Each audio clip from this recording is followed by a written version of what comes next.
आप राजधर्म देख रहे हैं और यहां हम आपको बता रहे हैं कि गुजरात के गांधीनगर में अब लालकृष्ण आडवाणी बीजेपी के उम्मीदवार नहीं होंगे। 91 वर्ष की उम्र में पहुंच चुके आडवाणी की जगह अब उनकी पार्टी के अध्यक्ष अमित शाह मैदान में उतरेंगे।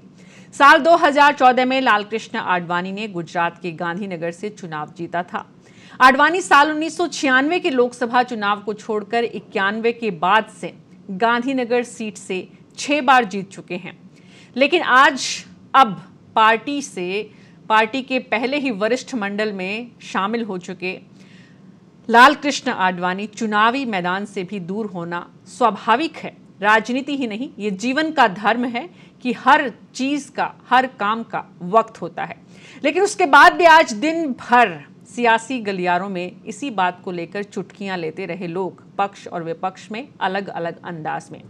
आखिर गांधीनगर सीट और लालकृष्ण आडवाणी के बाद अब अमित शाह का क्या है भविष्य? कैसे ये बीजेपी के लिए सबसे ज्यादा मजबूत सीट में से एक रही है?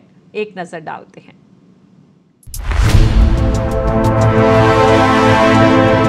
लौह पुरुष कहे जाने वाले लालकृष्ण आडवाणी की जगह अब चाणक्य कहे जाने वाले अमित शाह गुजरात के गांधीनगर से बीजेपी के उम्मीदवार हैं। बीजेपी के राष्ट्रीय अध्यक्ष और मौजूदा राज्यसभा सांसद अमित शाह गांधीनगर संसदीय सीट के तहत आने वाले नारायणपुरा विधानसभा सीट से विधायक रह चुके हैं। बहरहाल इसी के साथ आडवाणी की संसदीय पारी का अंत होता दिख रहा है। 91 साल के आडवाणी ने 1979 में अपना पहला लोकसभा चुनाव दिल्ली से जीता था। आडवाणी गांधीनगर सीट से पहली बार 1991 में लोकसभा चुनाव जीते थे। इसके बाद वो यहां से 1998, 1999, 2004, 2009 और 2014 में भी चुनाव लड़े और जीत हासिल की। आडवाणी ने पिछले लोकसभा चुनाव में कांग्रेस के किरीट भाई ईश्वर भाई पटेल को 4,83,000 वोटों से हराया था।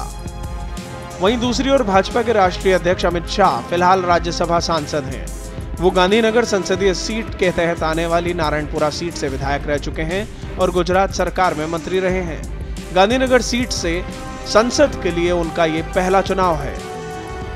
लालकृष्ण आडवाणी, जिन्होंने 1984 में मात्र 2 सीटों पर आ गई भाजपा को नया जीवन दिया और सत्ता के केंद्र तक पहुंचाया, लेकिन तब के भाजपा के सर्वोच्च नेता देश के सर्वोच्च पद राष्ट्रपति प्रधानमंत्री तक नहीं पहुंच पाए और अब भारतीय राजनीति ही नहीं, भाजपा की राजनीति में भी अप्रासंगिक से हो गए हैं।